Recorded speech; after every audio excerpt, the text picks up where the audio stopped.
Colosenses capítulo 3. Vamos a seguir con esta serie en Colosenses capítulo 3, versículos del 5 al 11. Colosenses 3, versículos del 5 al 11. Hemos estado haciendo esta serie que se titula Evangelio, Iglesia y Cultura. Y dice así esta palabra: por tanto, hagan morir todo lo que es propio de la naturaleza terrenal: inmoralidad sexual, impureza, bajas pasiones, malos deseos y avaricia, la cual es idolatría. Por estas cosas viene el castigo de Dios. Ustedes las practicaron en otro tiempo cuando vivían en ellas, pero ahora abandonen también todo esto: enojo, ira, malicia, calumnia y lenguaje obsceno. Dejen de mentirse unos a otros, ahora que se han quitado el ropaje de la vieja naturaleza con sus vicios y se han puesto el de la nueva naturaleza, que se va renovando en conocimiento a imagen de su Creador. En esta nueva naturaleza no hay griego ni judío, circunciso ni incircunciso, culto ni inculto, esclavo ni libre, sino que Cristo es todo y está en todos. Esta es la palabra del Señor. La iglesia, sabemos, cuando Cristo describe a la iglesia o describe a los creyentes, describe a sus seguidores, siempre los describe como luz y como sal. Y dice, cuando habla de la luz, dice: ustedes son como una ciudad que está sentada en un monte. Dice, nunca se pone la luz debajo de la mesa, nunca se oculta la luz, sino que la luz se pone en la parte más alta para que pueda alumbrar. Y la sal, dice, se utiliza para, obviamente en aquella época, no solamente para que la comida supiera buena, pero para que se preservara la comida, para que no se echaran a perder los alimentos. En ese sentido, Pablo les recuerda a los colosenses que ellos que viven en una sociedad, en una comunidad, que deben de analizar, que deben de criticar, que deben de reflexionar en lo que está a su alrededor. Tanto a los judíos como a los gentiles que componían la iglesia en Colosas, Pablo los desafía a que piensen, a que reflexionen cómo el Evangelio transforma nuestra forma de relacionarnos con la cultura y con todo lo que hay a nuestro alrededor. Dice, los cristianos ya es en el tiempo del Imperio Romano, como los colosenses a los que les habla Pablo, o nosotros en pleno siglo XXI tenemos en el Evangelio la explicación del mal que permea la sociedad humana, y al mismo tiempo tenemos la solución para la condición humana que produce soledad, injusticia y opresión. Hoy vamos a hablar de tres aspectos que creo que son importantes entender. Hay tanto que decir de estos 6 versículos, pero la verdad es que siempre tenemos que elegir algo, como siempre les digo. Vamos a hablar entonces, número 1, del principio de la fragmentación.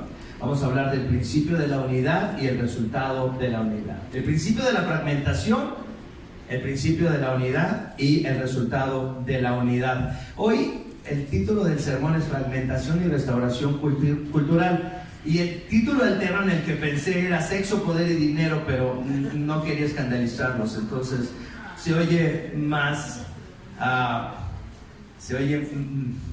menos agresivo: fragmentación y restauración cultural. Pero prácticamente vamos a hablar de eso, de sexo, de poder y de dinero, porque de esto habla este texto. De esto habla la sección del Deuteronomio que leímos. Habla sobre leyes económicas y habla sobre leyes que tienen que ver con la pureza. Entonces, el principio de la fragmentación. Dice, Pablo explica en la primera parte de su epístola, lo que leímos en los primeros 2 capítulos especialmente. La primera parte, Pablo dedica todo su tiempo a que los colosenses comprendan quién es Cristo y lo que Cristo ha hecho.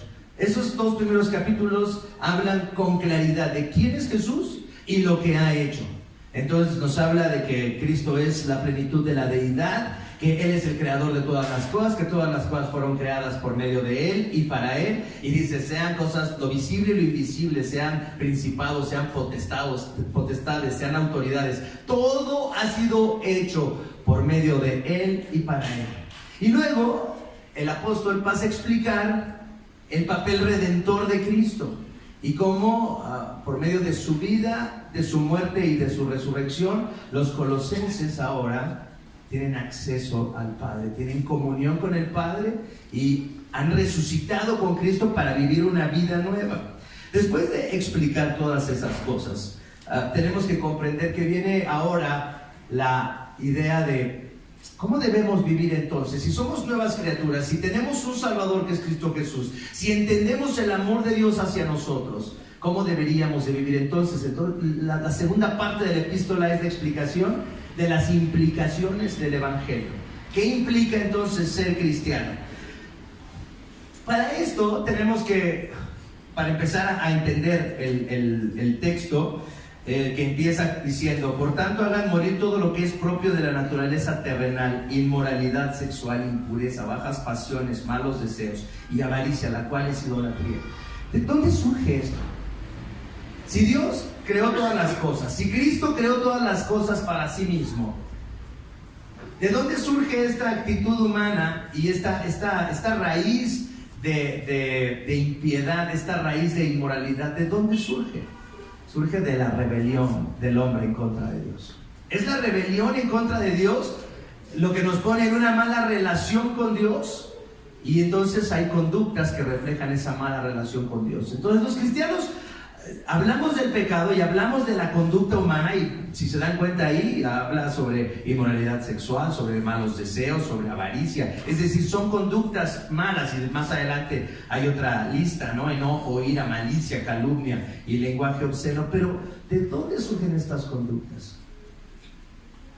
Surgen de nuestra rebelión en contra de Dios. Surgen de que queremos estar lejos de Dios, de que aborrecemos la presencia de Dios y que lo que más deseamos es hacer nuestra voluntad. Entonces el problema humano, explicado como lo ha explicado Pablo, tenemos que relacionarlo primeramente con un problema relacional más que conductual. El problema humano es relacional más que conductual. Puede ser que una persona no sea ni moral sexualmente, puede ser que no sea avaro, puede ser que no tenga malos deseos o evidentes, o que viva una vida escandalosa. Puede ser quizá una persona moral y sin embargo estar tan alejada de Dios y tan en rebelión en contra de Dios, que puede usar hasta su propia moralidad para mantenerse lejos de Dios. Hay personas que nos dicen: Víctor, yo no necesito ser cristiano para ser una buena persona. Y lo hemos dicho aquí muchas veces. ¿Tiene razón esa persona? ¿Necesita ser cristiano para ser una buena persona? No necesita ser cristiano para ser una buena persona. Hay personas no creyentes que son buenas personas, que son mejores que nosotros. Pero no se trata de eso, se trata de el problema relacional que tiene el mundo con Dios, en el que estamos separados de Dios, y entonces de ahí surgen todas estas actitudes que producen sufrimiento. Dice alguien, todo lo creado, dice, hasta las potestades creadas por Cristo fueron afectadas en todos los aspectos de la vida por la rebelión humana. El principio de la fragmentación social y cultural que estaba presente en Colosas en el tiempo de la predicación de Pablo a esta comunidad, está presente hoy también en nuestra sociedad. Y esta fractura cósmica provocada por la rebelión en contra de Dios se expresa fundamentalmente en dos aspectos de la vida humana: en el sexo y en el dinero. En la sexualidad y en el dinero. Estos son dos aspectos fundamentales en los que se manifiesta la fragmentación cósmica que surge de la rebelión humana. En estos dos aspectos se manifiesta esta ruptura. Dice el apóstol Pablo entonces: hagan morir todas estas cosas, inmoralidad sexual, impurezas, bajas pasiones, malos deseos y avaricia, la cual es idolatría. Eso fue lo que dice Pablo que practicaron los colosenses. Una vida de malos deseos, porneia, la palabra griega porneia, que significa cualquier acto sexual que esté fuera del matrimonio. Fornicación en cualquiera de sus formas. Acatarsian, impureza. Patos, lujuria. Epitumía, deseo exagerado por algo. Codicia, lujuria. Caquén, que significa maldad y depravación. ¿Se dan cuenta cuántas palabras utiliza el apóstol Pablo que son sinónimos del mismo problema? De la impureza y de un descontrol sobre las pasiones que tienen que ver con la sexualidad. Dice, todas estas palabras que usa Pablo son una expresión del mismo asunto. La sexualidad con la caída, con la rebelión del hombre hacia Dios, se desordena y fragmenta la vida humana porque está descontrolada. Si vemos en la Escritura, ahorita vamos a poner varios ejemplos, pero vemos desde el mismo Génesis cómo la rebelión humana se expresa en estas conductas que manifiestan la rebelión en contra de Dios. Por ejemplo, en Génesis capítulo 4 con Lamec, ¿verdad? Se nos dice algo muy interesante acerca de Lamec en Génesis capítulo 4. ¿Qué se nos dice? Que Lamec tenía 2 esposas. ¿Por qué se nos dice que Lamec tenía 2 esposas? ¿Qué interesante tenía eso? Bueno, es que en Génesis capítulo 2, versículo 24, cuando Dios creó al ser humano y cuando Dios estableció el orden para la relación entre el hombre y la mujer, se nos dice en Génesis 2, 24, entonces dejará el hombre a su padre y a su madre y se unirá a su mujer y los dos llegarán a ser una sola carne. Ese era el orden establecido por Dios. Entonces no un orden de dominio, no un orden en el que se explota a alguien, pero Lamec, que es un hombre poderoso, es un hombre muy agresivo, ¿no? Dice, si Caín será vengado 7 veces, el que me toque, el que me haga un rasguñito, 70 veces va a pagar. Así es que tengan mucho cuidado conmigo. Ustedes, mujeres, escuchen eso, y se lo dice a las mujeres, les dice a sus mujeres, tengan cuidado conmigo, ándense con cuidado conmigo, dice Lamec, a sus mujeres. Las aterroriza, les advierte a sus mujeres de lo que él es capaz, porque además ha tomado 2 mujeres contrario al orden establecido por Dios. En Romanos capítulo 1, fíjense, Pablo afirma que la degradación moral, sexual, va de la mano de la separación del hombre con el Dios verdadero. Es decir, la Biblia tiene muy claro, nos deja muy claro que la separación de Dios con el hombre tiene efectos en lo moral, y esto se expresa en 2 aspectos, en el uso de la sexualidad y el uso del dinero. Fíjense lo que dice Romanos 1:18. Ciertamente la ira de Dios se revela desde el cielo contra toda impiedad e injusticia de los seres humanos, que con su maldad obstruyen la verdad. Me explico, dice, a ver, tal vez estoy muy metafísico, dice Pablo, ¿verdad? Me explico. Lo que se puede conocer acerca de Dios es evidente para ellos. ¿Para quiénes? Para todos los seres humanos, pues Él mismo se lo ha revelado. Porque desde la creación del mundo, las cualidades invisibles de Dios, es decir, su eterno poder y su naturaleza divina, se perciben claramente a través de lo que Él creó, de modo que nadie tiene excusa. Nadie va a poder decir, yo no sabía que existía Dios, yo no sabía que mis acciones eran malas. No, sí, lo sabes, porque la misma naturaleza expresa esa divinidad y esa inteligencia y ese orden que Dios ha establecido. Y a pesar de haber conocido a Dios, no lo glorificaron como a Dios ni le dieron gracias, sino que se extraviaron en sus inútiles razonamientos y se oscureció su insensato corazón. Entonces, la rebelión en contra de Dios, el rechazo a una relación con Dios y al señorío de Dios sobre nosotros, sobre los seres humanos, entonces hace que se oscurezca el corazón. Y aunque afirmaban ser sabios, se volvieron necios y cambiaron la gloria del Dios inmortal por imágenes que eran réplicas del hombre mortal, de las aves, de los cuadrúpedos y de los reptiles. Por eso Dios los entregó a los malos deseos de sus corazones, que conducen, y ahí está, a la impureza sexual, de modo que degradaron sus cuerpos los unos con los otros. Y fíjense cómo el apóstol Pablo une estos 2 aspectos, el aspecto de la inmoralidad sexual con nuestra actitud hacia Dios. Cambiaron la verdad de Dios por la mentira, adorando y sirviendo a los seres creados antes que al Creador, quien es bendito por siempre. Por tanto, Dios los entregó a pasiones vergonzosas. Y las mujeres cambiaron las relaciones naturales por las que van contra la naturaleza. Asimismo, los hombres dejaron las relaciones naturales con la mujer, se encendieron en pasiones lujuriosas los unos con los otros. Hombres con hombres cometieron actos indecentes y en sí mismos recibieron el castigo que merecía su perversión. Y Deuteronomio capítulo 22 nos dice, en el versículo 5 nos dice, la mujer no se pondrá ropa de hombre, ni el hombre se pondrá ropa de mujer, porque el Señor tu Dios detesta a cualquiera que hace tal cosa. Es decir, la condición humana expresada en el Antiguo Testamento, 1500 años antes del nacimiento de Cristo, habla de una sociedad que está corrompida, que está en rebelión en contra de Dios, y esa corrupción se manifiesta en la perversión de la sexualidad. En el tiempo de Moisés, en el tiempo de la ley de Moisés, en el tiempo de Egipto, en el tiempo de los asirios, en el tiempo de los colosenses, ahí en el Imperio Romano en el siglo I y en el pleno siglo XXI. ¿Cuáles son los debates ahorita los debates sociales acerca de la moralidad en el gobierno de la Cuarta Transformación? Tienen que ver con lo mismo.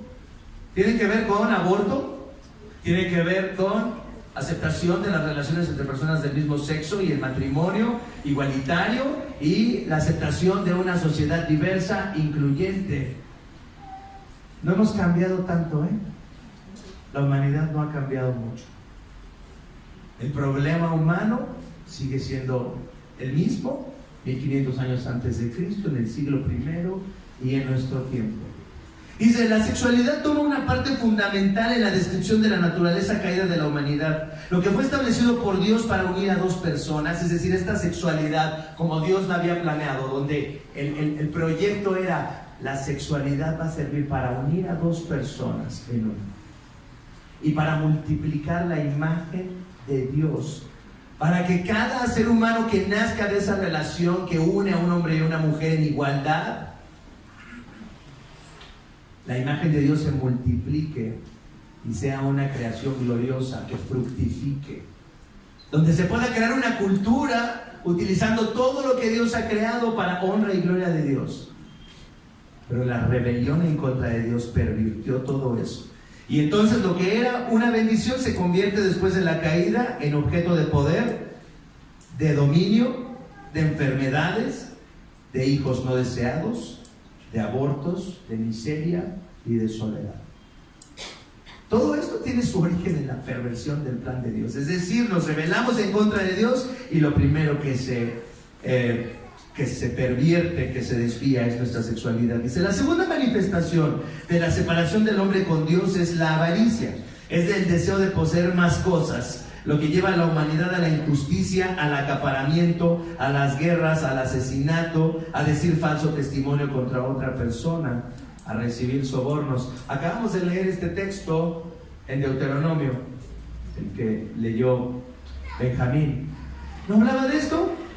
Habla de cuestiones económicas y habla de cuestiones sexuales. Fíjense lo que dice, los que hemos estado leyendo la lectura del plan anual que hemos empezado en enero. Hemos estado leyendo ahorita Levítico y Deuteronomio, todavía estamos en Deuteronomio. La semana pasada fue esta sección en la que se dan instrucciones acerca de cómo tratar las deudas, de cómo hacer negocios, de a quién se le cobren intereses o no, de cómo ayudar a los pobres. Tiene que ver con esta cuestión de la avaricia. Dice en el versículo 19 de Deuteronomio 17, no pervertirás la justicia ni actuarás con parcialidad, no aceptarás soborno, pues el soborno nubla los ojos del sabio y tuerce las palabras del justo.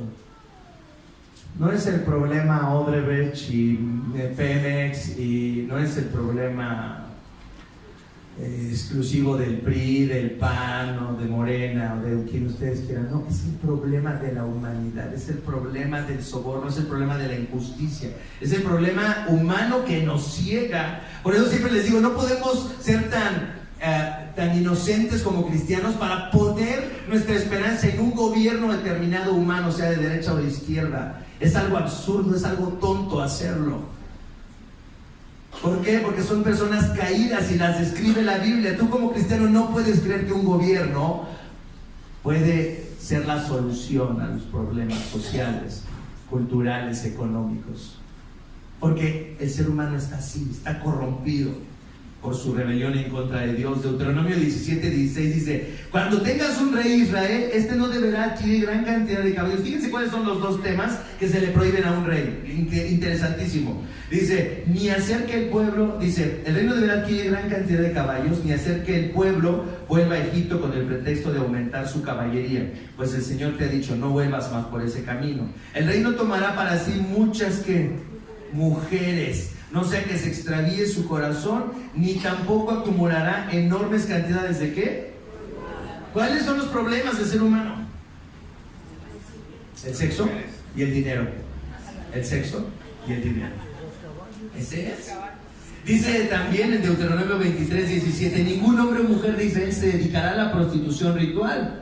Y luego fíjense cómo la prostitución ritual, que tiene que ver con la sexualidad, se conecta con el dinero. No lleves a la casa del Señor tu Dios dineros ganados de esas prácticas, ni pagues con esos dineros ninguna ofrenda prometida, porque unos y otros son abominables al Señor tu Dios. ¿Por qué Pablo empieza en Colosenses explicando y diciendo, lo primero que tienen que dejar ustedes es la inmoralidad sexual, la impureza, la lujuria, bajas pasiones y la avaricia, que es idolatría? Porque está expresando Pablo a los colosenses el problema humano que está reflejado en toda la Escritura de una forma bastante consistente.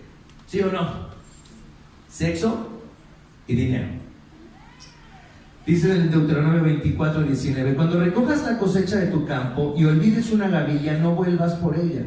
Déjala para el extranjero, el huérfano y la viuda. Así el Señor tu Dios bendecirá todo el trabajo de tus manos. Cuando sacudas tus olivos, no rebusques en las ramas. Las aceitunas que queden, déjalas para el extranjero, el huérfano y la viuda. Cuando coseches las uvas de tu viña, no repases las ramas. Los racimos que queden, déjalos para el inmigrante, el huérfano y la viuda. La injusticia, la opresión, la soledad, la fragmentación de la cultura en la que vivimos proviene de nuestra rebelión en contra de Dios. Y esto se manifiesta en dos aspectos: en el descontrol de la sexualidad, en la perversión de la sexualidad y en la perversión de nuestra relación con el dinero. Dice así, entonces Pablo les recuerda a los colosenses cómo deben vivir ahora que son conscientes por medio del Evangelio.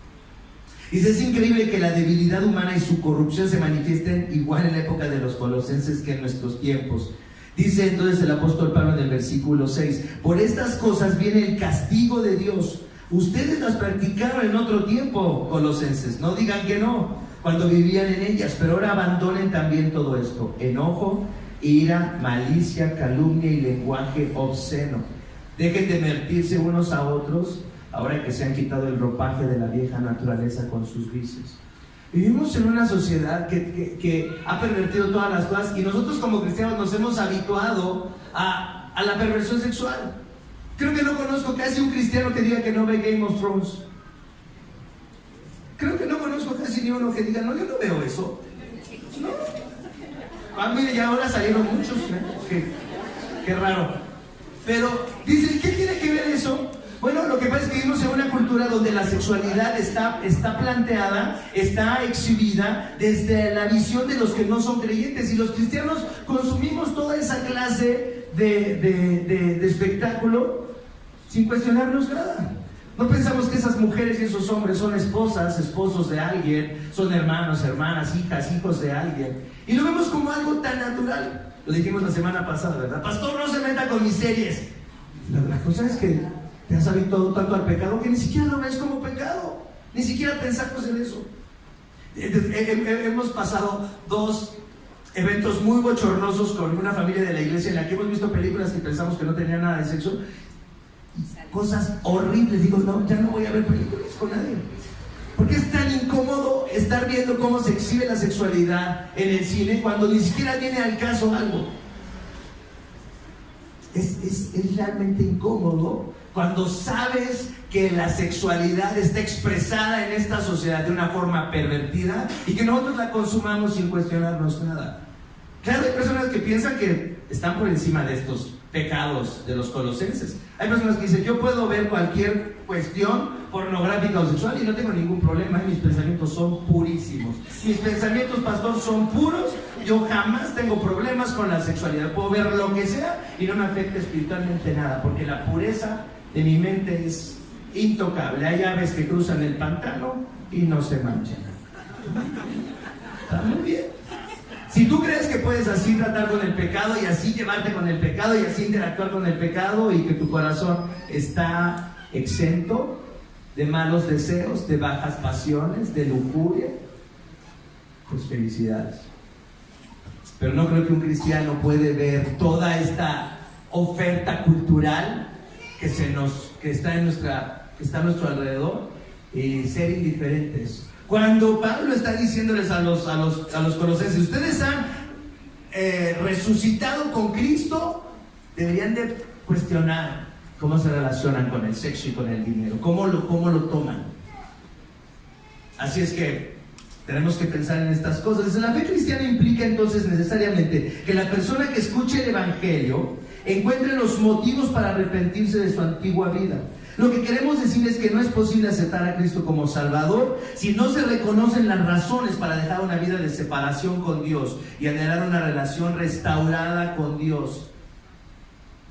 Es decir, nadie puede ser cristiano si no dice, no tengo nada de qué arrepentirme, no me identifico con nada de esto, de lo que están hablando. O sea, ninguno de estos asuntos me compete porque yo no tengo problemas ni con el sexo ni con el dinero. Soy una persona súper generosa y pura. ¿Ok? Si alguien piensa así, está bien. Dice, la vida separada de Dios se manifiesta entonces en inmoralidad sexual, en avaricia, en usar mal lo que tenemos y en enojo. Así es que no digan, bueno, no soy tan avaricioso o estoy en pecado sexual, pero enojo, ¿cómo estás en enojo?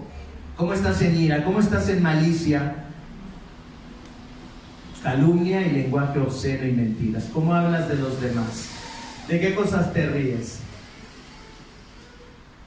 Tenemos que tener mucho cuidado de lo que nos reímos. A lo mejor no tiene nada que ver con el sexo, pero a veces podemos estar carcajeándonos de cosas que rompen el corazón de Dios. ¿De qué te carcajeas? ¿Cómo te diviertes? ¿Te estás divirtiendo y te estás carcajeando de cosas que rompen el corazón de Dios? Hasta eso tenemos que pensarlo.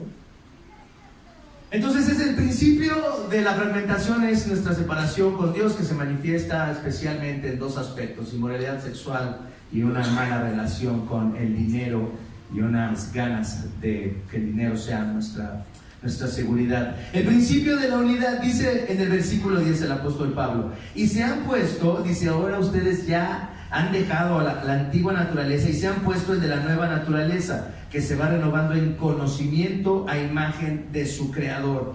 Entonces fíjense lo que dice el apóstol Pablo. Ahora hay la oportunidad de revestirnos de algo que ha sido hecho a nuestro favor por Cristo. La vida que Cristo vivió, la vida perfecta de obediencia a la ley, la vida perfecta de amor al Padre y de amor al prójimo que vivió Cristo, esa vida perfecta ahora, esa justicia ahora puede ser tuya. Dice, revístete, vístanse, adjudíquense, aplíquense la justicia, el perdón y la gracia de Cristo.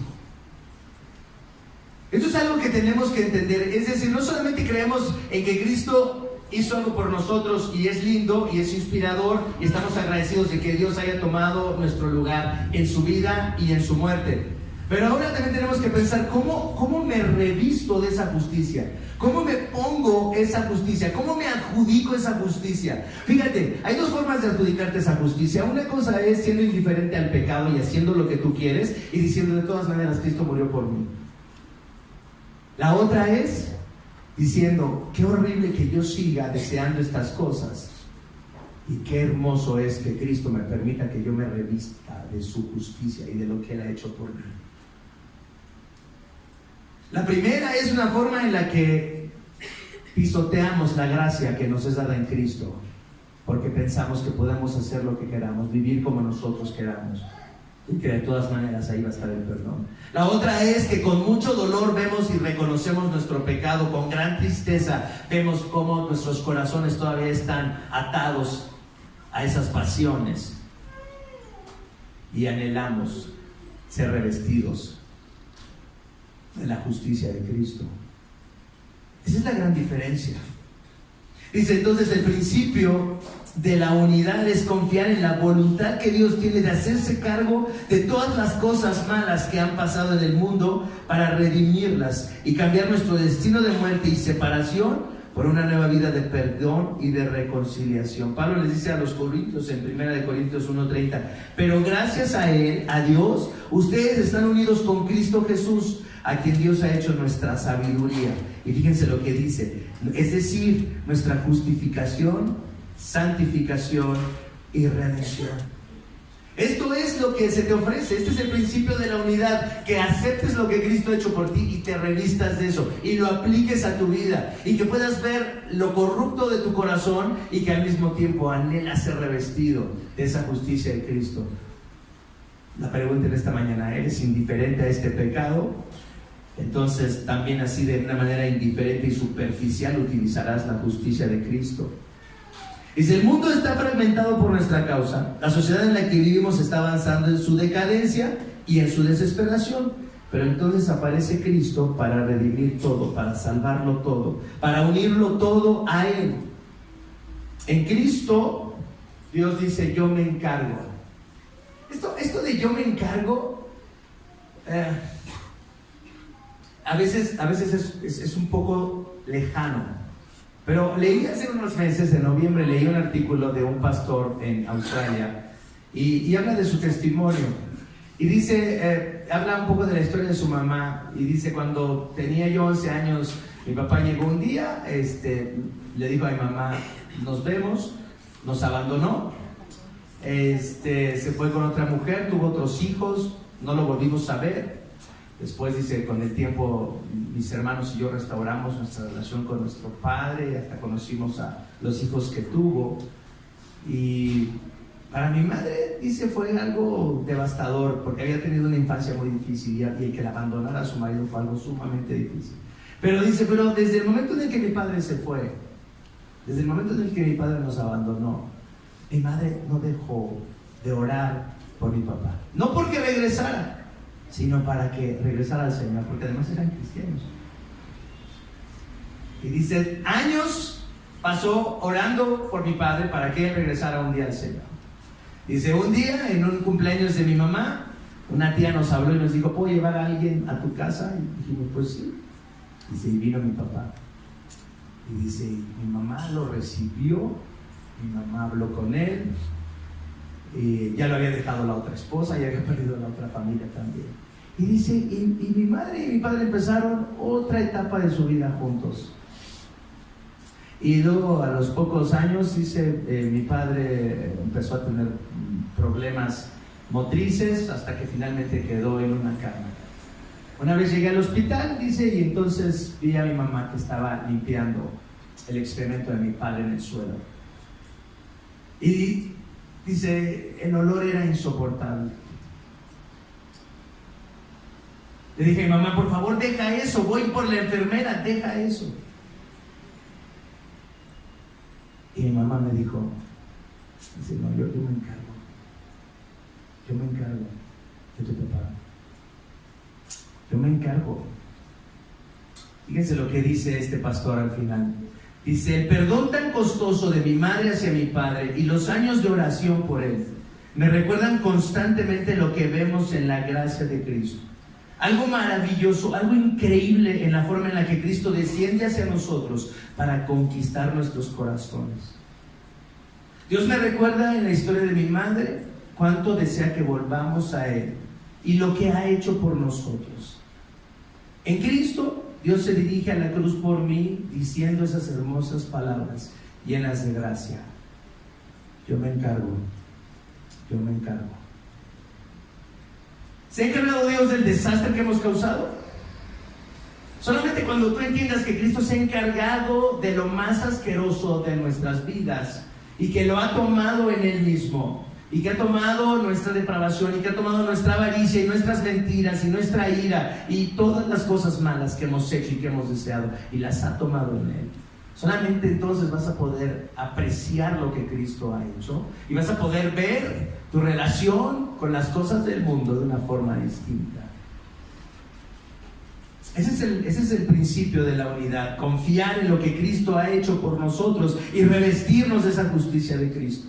Finalmente, el resultado de la unidad. Dice en el versículo 11 el apóstol Pablo a los colosenses: en esta nueva naturaleza que ustedes ya tienen, en esta nueva naturaleza donde ustedes se pueden revestir de la justicia de Cristo, dice: aquí ya no hay griego ni judío, circunciso ni incircunciso, culto ni inculto, esclavo ni libre, sino que Cristo es todo y está en todos. Pablo termina esta sección de su mensaje a los colosenses diciendo algo revolucionario en la cultura romana. Aquí no hay clases sociales, Recuerden que los romanos eran de los más clasistas, una sociedad de lo más clasista que se puede uno imaginar. Ahí estaban los patricios y estaban las personas que eran terratenientes, y estaban los esclavos y estaban los que no eran nada. En esta sociedad, dice Pablo, no hay clases sociales, no hay razas. Para los judíos esto también era un escándalo. Recuerden que los judíos creían que eran superiores a todos los demás y dicen, no importa, ustedes no son puros y nosotros son impuros. Olvídense de eso. Todos están en ruina moral, en quiebra moral. Dice, en Cristo entonces no hay diferencias étnicas, culturales ni sociales que nos mantengan apartados unos de otros. En Cristo todos somos uno. En Cristo todos estamos en necesidad. En Cristo todos estamos perdidos.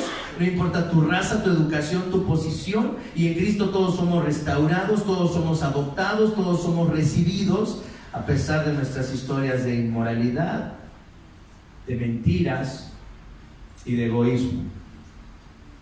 En Cristo somos reconciliados con el Padre, con quien hemos estado en pleito por mucho tiempo, huyendo de Él. Dice, la iglesia debe ser ese lugar en donde se manifieste el principio restaurador de un mundo fragmentado. Fíjense, la iglesia debe ser ese lugar en donde se manifieste el principio restaurador de un mundo fragmentado. ¿Cómo debiera ser la relación de las personas en la iglesia? ¿Cómo debiéramos de relacionarnos? En pureza, en humildad, en interdependencia, considerándonos unos a otros como superiores a nosotros mismos.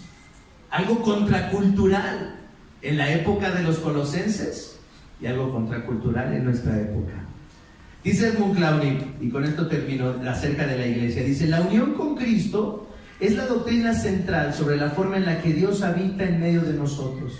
Esa unión es el trabajo del Espíritu Santo enviado desde el trono glorioso de Cristo. Pero no solo estamos unidos a Cristo como nuestro representante que vivió, murió y resucitó por nosotros. También estamos unidos a Él por la presencia viva de su Espíritu. No nos ha dejado huérfanos. Él ha venido a nosotros y vive en nuestros corazones. Y esa vida solo se manifiesta por medio de su iglesia. Si realmente eres cristiano, si realmente crees en Cristo, si realmente crees en el Espíritu Santo y si realmente crees en la reconciliación que Dios nos ha dado por medio de su Hijo Jesucristo, si crees que estás unido a Cristo, no puedes pensar menos de la iglesia. Si no se manifiesta esa realidad de tu fe aquí en la iglesia, entonces tal vez te estés engañando. Si no ves lo fundamental de la iglesia en el desarrollo de tu fe, en el desarrollo de tu unión con Cristo, entonces no sé qué nos queda. Oremos en esta mañana. Padre, buen Dios y Padre, te damos muchas gracias porque nos has llamado, Señor, a restaurar esta sociedad quebrantada por medio de poner nuestra confianza en lo que ha sido hecho a nuestro favor por medio de Jesús. Padre, hablamos de matrimonios rotos, hablamos de relaciones entre padres e hijos rotas, hablamos de una sociedad en la que hay una polarización y una violencia cada vez más notorias. Señor, nuestra rebelión en tu contra se manifiesta fundamentalmente en una sexualidad descontrolada y en avaricia, en corrupción. Padre, que tu iglesia sea un lugar en donde podamos experimentar la nueva naturaleza de la que nos podemos revestir. No es que somos buenos, es que tú eres muy bueno con nosotros. No es que nosotros somos puros, sino que tú nos llamas a la pureza. No es que no somos avaros y codiciosos, pero también, Señor, nos desafías a dar lo que tenemos. Padre Santo, Padre amoroso, restaura las familias, restaura los individuos, restaura las comunidades por medio de la fe en Jesucristo. Señor, que tu iglesia brille como una ciudad asentada sobre un monte. Que tu iglesia sea como la sal que impide la corrupción total de las cosas. Guíanos, guárdanos, ayúdanos, confróntanos, anímanos, protégenos. Señor, gracias por tu presencia en medio de tu iglesia. En el nombre precioso de Cristo oramos. Amén.